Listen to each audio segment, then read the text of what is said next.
Aujourd'hui, c'est jour de crêpes. Pour être honnête, c'est tous les jours jour de crêpes à la maison. Finalement, c'est pas très compliqué. Il suffit de faire une pâte à crêpes de froment, en l'occurrence, tous les 3 jours à peu près, puisqu'elle se conserve au moins 3 jours. Je vous donne ma recette ? On commence par faire fondre le beurre. On évite de le porter à des températures trop élevées pour pas qu'il explose. Je vous conseille 300 watts, 1 minute et demie, 60 g de beurre.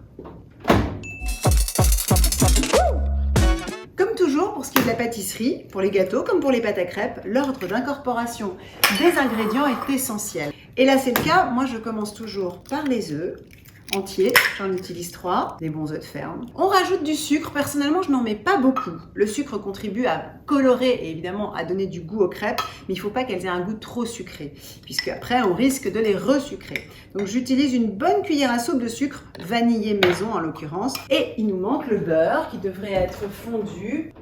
On le rajoute et là, on va fouetter.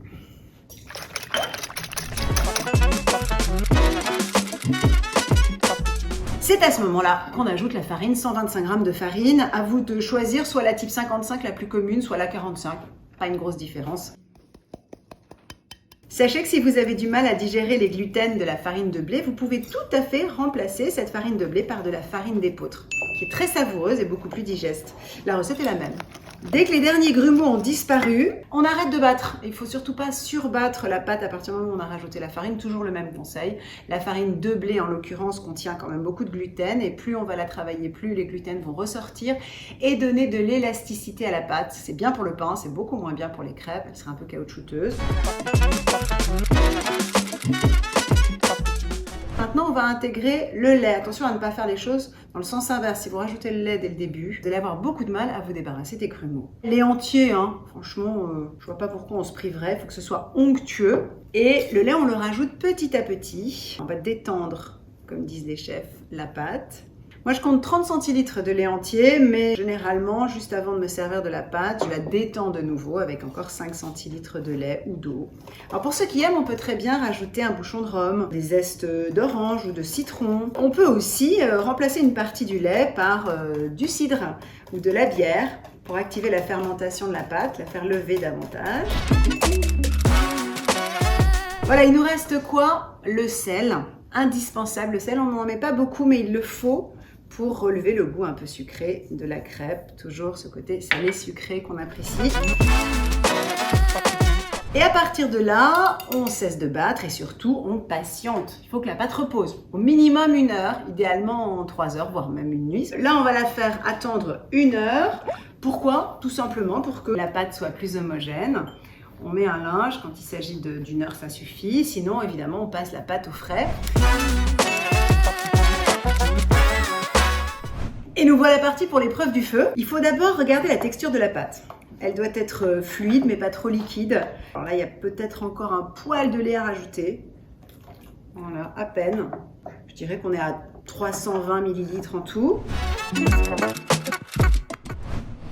Pour ce qui est de la cuisson, évidemment, l'idéal, c'est le bilic, le fameux bilic des Bretons, cette crêpière en fonte sur laquelle on étale une fine couche de pâte, sarrasin ou froment, que l'on étale avec d'ailleurs une raclette, le roselle. Mais bon, nous, on n'a pas tout ça, on n'est pas des professionnels, donc je vous conseille une bonne poêle, quand même assez lourde, de bonne qualité, anti-adhésive, que vous allez mettre sur le feu peut-être 1 minute à l'avance pour qu'elle soit bien chaude. Et ensuite, il faut la graisser. Alors là, il y a plusieurs écoles. Les anciens utilisaient le saindoux, pas mauvais d'ailleurs. On peut utiliser de l'huile, comme ça on est sûr qu'elle ne brûlera pas, ou du beurre, un bon goût mais qui risquera de brûler. Pour avoir tous les avantages de l'un et les avantages de l'autre, moi je vous propose le beurre clarifié. C'est du beurre que l'on fait fondre, on le débarrasse des particules justement qui risquent de brûler à haute température, c'est-à-dire les protéines, le petit lait. Et ensuite il peut se conserver pendant des mois et même à l'extérieur du réfrigérateur. Alors avec un papier absorbant, que j'utilise comme un tampon, je prends un petit peu de beurre clarifié. Voilà. En tout cas, le bruit est bon. Allez, on y va.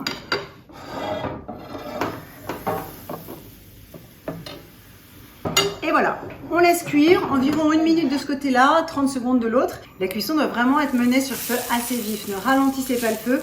On est toujours tenté de le faire parce qu'on a peur de brûler les crêpes, mais il faut vraiment qu'elles soient saisies. C'est ça qui va garantir le goût, la couleur, la qualité de vos crêpes.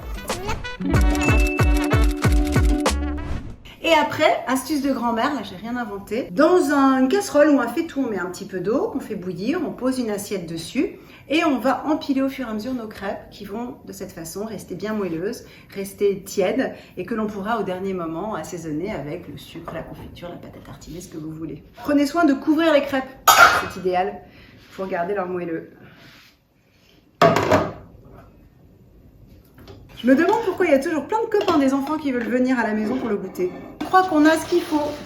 Et petite astuce supplémentaire, puisque forcément vous avez prévu de proposer de la pâte à tartiner sur les crêpes, je vous conseille de plonger le pot dans l'eau encore frémissante, de façon à liquéfier la pâte. Bon, je craque avant l'arrivée des enfants. Après, je pense qu'il en restera plus. Et puis, il faut goûter le produit. Et il y a crêpes et crêpes. Bon, bah moi je dis qu'on est dans le haut du panier.